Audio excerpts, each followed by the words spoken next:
ചെന്നിത്തല കിഴക്കേ വഴി തെക്കും ഭാഗം 5823 നമ്പർ സുബ്രഹ്മണ്യ വിലാസം NSS കരയോഗത്തിനനുബന്ധമായി പ്രവർത്തിക്കുന്ന തളിർ ബാലസമാജത്തിന്റെ രാമായണ കഥാപരമ്പരയിലേക്ക് സ്വാഗതം.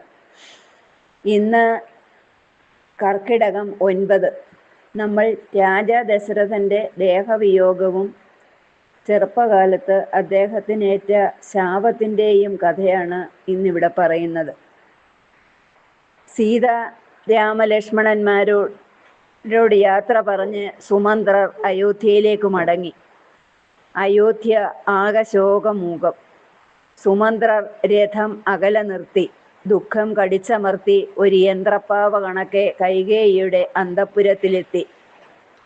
ദശരഥന് 3 ഭാര്യമാരിൽ ഏറ്റവും പ്രിയം കൈകേയിയോടായതിനാൽ ഊണും ഉറക്കവും എല്ലാം അവിടെയായിരുന്നു.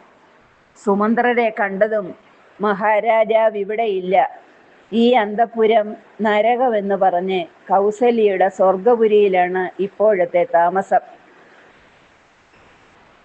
എൻ്റെ ഭരതനേക്കാൾ പ്രിയം എനിക്ക് രാമനെയാണ് എന്ന് നാഴികയ്ക്ക് 40 വട്ടം പറഞ്ഞിരുന്ന കൈകേയി ആ മകനെ 14 വർഷം കൊടുങ്കാട്ടിലേക്ക് പറഞ്ഞയച്ചിട്ട് ഒരു കുറ്റബോധവുമില്ലാതെ കാട്ടിൽ പോയ മകനെക്കുറിച്ചൊന്ന് അന്വേഷിക്കാതെ ഈ രീതിയിൽ പുലമ്പുന്നത് കേട്ടപ്പോൾ സുമന്ത്രർ പോലും ഒരു ഞൊടിയിട കൈകേയിയെ വെറുത്തുപോയി. സുമന്ത്രരെ കണ്ടതും രാമ സീതാ ലക്ഷ്മണന്മാരുടെ വൃത്താന്തം അറിയാൻ ഒന്നിനു പിറകെ ഒന്നായി 100 ചോദ്യങ്ങൾ ദശരഥനിൽ നിന്നുണ്ടായി. എവിടേക്കാണ് അവർ പോയത്? കാൽനടയായി പോകുമ്പോൾ അവരുടെ കാല് മുറിഞ്ഞോ? കാട്ടിൽ ജാനകിയുടെ സുരക്ഷ എങ്ങനെയാണ് അവർ നടക്കുന്നത്? മുമ്പേ രാമൻ, പിന്നിൽ ലക്ഷ്മണൻ, നടുക്ക് സീത, അങ്ങനെയല്ലേ? എന്നിങ്ങനെയുള്ള ചോദ്യങ്ങൾ ചോദിച്ചും പൊന്നുമകനെ രാമ, നിനക്ക് കാടാണല്ലോ ഈ മഹാഭാവി തന്നത് എന്ന് സ്വയം കുറ്റപ്പെടുത്തിയും ദശരഥൻ പുലമ്പിക്കൊണ്ടേയിരുന്നു. എൻ്റെ നെഞ്ചു പിളരുന്നു, കണ്ണു മഞ്ഞളിക്കുന്നു. വീരശൂര പരാക്രമിയും ദേവേന്ദ്രനെ സഹായിക്കാൻ ദേവലോകത്ത് പോയി വിജയഭേരി മുഴക്കിയതുമായ ആ ധീരൻ ശിശുസമാനം കരയുന്നത് കണ്ടപ്പോൾ സുമിത്രയും ഊർമിളയും മറ്റു കൊട്ടാരവാസികളും കരഞ്ഞുപോയി. ഇഷ്ടപത്നി കൈകേയിയുടെ പുത്രന് രാജ്യാവകാശം കൊടുത്താൽ മതിയായിരുന്നല്ലോ. ഞാനൊരു പരിഭവവും പറയാതെ അതനുസരിക്കുകയും ചെയ്തേനെ. പക്ഷേ എൻ്റെ പൊന്നു മകനെ 14 വർഷം കൊടുങ്കാട്ടിൽ വിട്ട് എന്തിനാണ് ഇപ്പോൾ കിടന്നീ കള്ളക്കണ്ണീർ പൊഴിക്കുന്നത് എന്നിങ്ങനെ കൗസല്യയുടെ മറുവാക്ക് കേട്ടതും നാരായ ശല്യം ദേഹത്തിൽ നിന്നെടുത്തിടാം, ക്രൂരവാത്സല്യം എടുക്കാൻ ചികിത്സകനില്ല എന്ന പഴമൊഴി കേട്ടതുപോലെ തോന്നി. പുണ്ണിലൊരു കൊള്ളി വെക്കുന്നത് പോലെ കർണകഠോരമായ വാക്കുകൾ നീ പറയാതിരിക്കൂ കൗസല്യേ എന്ന് ദീനമായി പറഞ്ഞുകൊണ്ട്, എൻ്റെ ഈ വിധി അത് ഞാൻ തന്നെ വരുത്തി വെച്ചതാണ്, അതിന് മറ്റാരെയും പഴിക്കേണ്ട. അറിഞ്ഞുകൊണ്ടല്ലല്ലോ ഭഗവാനെ ഞാൻ അങ്ങനെ ഒരു തെറ്റ് ചെയ്ത് ഈ വിധി ഏറ്റുവാങ്ങിയത്. മക്കളെ പിരിഞ്ഞുള്ള അന്ത്യം അത് എൻ്റെ പ്രവൃത്തിക്ക് എനിക്ക് കിട്ടിയ ശാപമാണ്. ചെറുപ്പത്തിൽ നായാട്ടിനോടുള്ള അമിതാസക്തി ഒരു മഹാ അപരാധം ചെയ്യുന്നതിലാണ് കൊണ്ടുചെന്നെത്തിച്ചത്.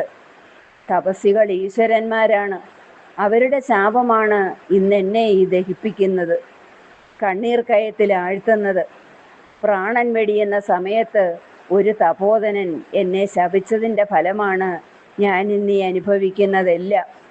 അതെല്ലാവരും അറിയണം. ദീനമായ ശബ്ദത്തിൽ ദശരഥൻ തനിക്കേറ്റ മുനിശാപത്തെക്കുറിച്ച് പറഞ്ഞു. ചെറുപ്പകാലത്ത് നായാട്ടിനോട് വലിയ കമ്പമായിരുന്നു ദശരഥന്. ഒരിക്കൽ സരയൂ തീരത്ത് കാട്ടിൽ സഞ്ചരിക്കുമ്പോൾ പെട്ടെന്ന് ഗുളു ഗുളു എന്നൊരു ശബ്ദം ചെവിയിൽ പതിച്ചു. ഏതെങ്കിലും ഒറ്റയാൻ തുമ്പിക്കൈയിൽ വെള്ളമെടുക്കുന്നതാണോ? അർദ്ധരാത്രിയിൽ കൊടുങ്കാട്ടിൽ നിന്ന് അതല്ലാതെ ഈ ശബ്ദം എങ്ങനെ വരാനാണ്? സംശയിച്ചു നിൽക്കാൻ സമയമില്ല. ഒറ്റയാൻ്റെ മുമ്പിൽ പെട്ടാൽ കഥ കഴിഞ്ഞത് തന്നെ.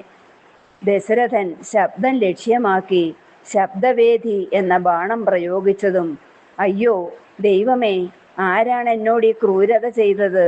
ഞാൻ ആർക്കും ഒരു ദ്രോഹവും ചെയ്തവനല്ലല്ലോ എന്ന മനുഷ്യരോദനം മുഴങ്ങി. ദശരഥൻ പരിഭ്രാന്തിയോടെ ശബ്ദം കേട്ട സ്ഥലത്തേക്ക് ഓടിച്ചെന്നു. 10-12 വയസ്സുള്ള ഒരു മുനികുമാരൻ നെഞ്ചിൽ ബാണം തറച്ച് പ്രാണവേദനയോടെ പിടയുന്നു. ജലം നിറച്ച കുടത്തിൽ നിന്ന് ജലം ധാരധാരയായി ഒഴുകിപ്പരക്കുന്നു. ദശരഥനെ കണ്ടതും അവൻ ദീനദീനനായി ഞരങ്ങി. കണ്ണു കാണാത്ത എൻ്റെ മാതാപിതാക്കൾ, അവർക്ക് ഞാനല്ലാതെ മറ്റാരും തുണയില്ല.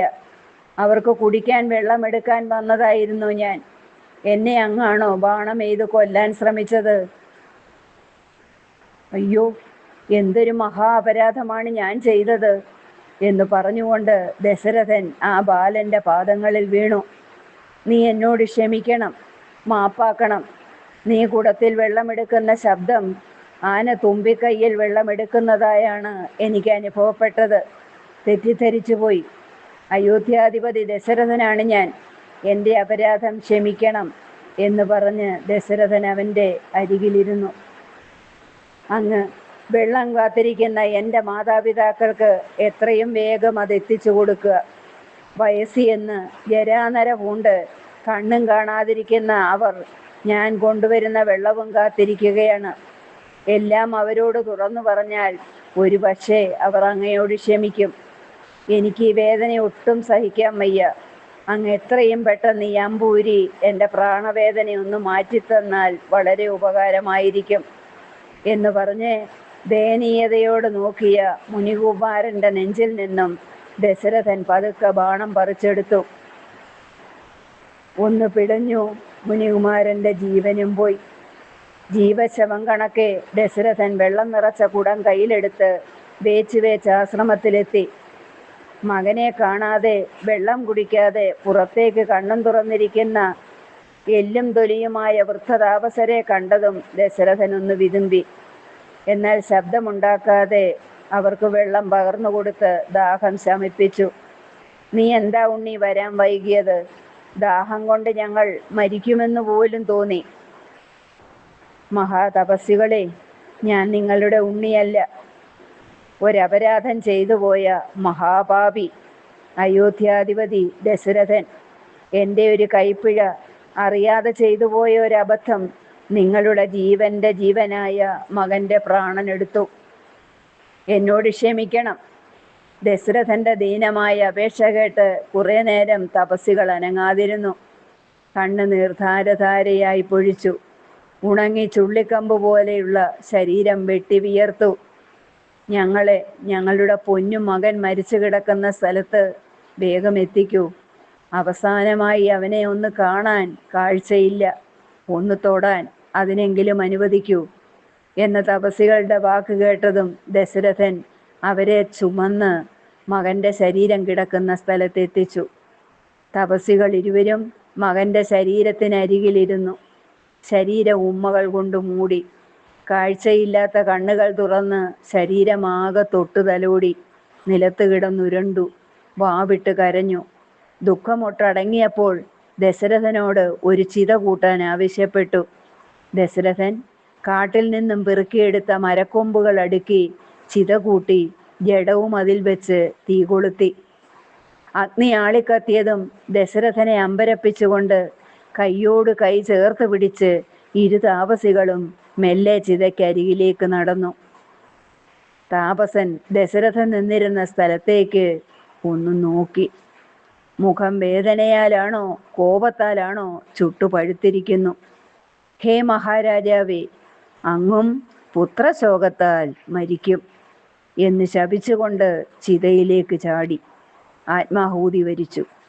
ഒരു ചെറിയ കൈപ്പിഴ, ഒരു ജീവനെടുത്തത് കൂടാതെ ഒരു കൊടും ശാപത്തിൻ്റെ ഗർത്തത്തിലേക്ക് ദശരഥനെ തള്ളിയിടുകയും ചെയ്തു.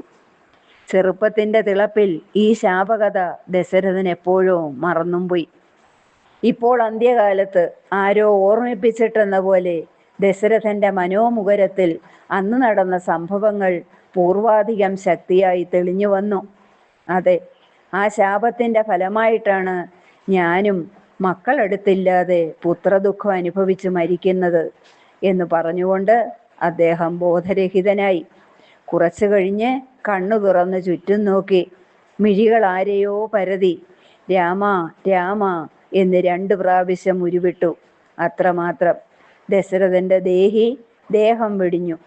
അന്തപുരത്തിലെ രോദനം കേട്ടെത്തിയ വസിഷ്ഠനും സുമന്ത്രരും അടുത്ത നടപടി എന്തെന്ന് കൂടിയാലോചിച്ചു. രാമന്റെ അഭിഷേകവും അഭിഷേക വിഘ്നവും വനയാത്രയും ഇപ്പോൾ പിതാവിന്റെ മരണവും ഒന്നും അറിയാതെ ഭരതശത്രുഘ്നന്മാർ കേകയ രാജ്യത്താണ്. ഭരതനെയും ശത്രുഘ്നെയും ഉടനെ വരുത്തുവാനും അവർ എത്തിച്ചേരുന്നതുവരെ ശരീരം കേടുവരാതിരിക്കാൻ തൈലത്തോണിയിൽ കിടത്തി കെടാവിളക്കും കത്തിച്ചു വെച്ചു. കൊട്ടാരത്തിലെ കൊടി താഴ്ത്തിക്കെട്ടി. രാജ്യം മുഴുവൻ ദുഃഖാചരണത്തിന് കൽപ്പനയുമായി. മനുഷ്യൻ എത്ര ഉന്നതനായാലും ആസക്തി അവനെ ആപത്തിലേക്ക് നയിക്കും.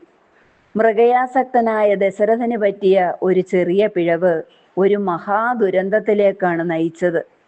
കർമ്മങ്ങൾ അഥവാ പ്രവൃത്തികളാണ് വിധിയെ രൂപപ്പെടുത്തുന്നത് എന്ന തത്വം ദശരഥ കഥയിലൂടെ രാമായണം വ്യക്തമാക്കി തരുന്നു. അനുഭവങ്ങളുടെ തീച്ചൂളയിലൂടെയാണ് ദശരഥന്റെ അന്ത്യകാലം കടന്നുപോയത്. മഹാറാണി കൈകേയിക്ക് കൊടുത്ത വാക്കുപാലിക്കാൻ രാമനെ വനവാസത്തിന് അയക്കുമ്പോൾ അനുഭവിച്ച ഹൃദയവേദന നെരിപ്പോടിനുള്ളിൽ നീറി ഒടുങ്ങുന്നതായിരുന്നു. വാക്കിൻ്റെ വില, സത്യത്തിൻ്റെ വില, പ്രവൃത്തിയുടെ വില അത് ഓരോരുത്തരും മനസ്സിലാക്കണം. നല്ല പ്രവൃത്തികൾ ചെയ്ത് നല്ല വിധി പ്രാപ്തമാക്കണം. വിവേകശൂന്യമായ വാക്കും പ്രവൃത്തിയും സ്വയം സൃഷ്ടിക്കാതിരിക്കാനും ഒഴിവാക്കാനും രാമായണ കഥാശ്രവണവും പാരായണവും സഹായിക്കട്ടെ. രാമസ്മരണകളോടെ നിർത്തുന്നു.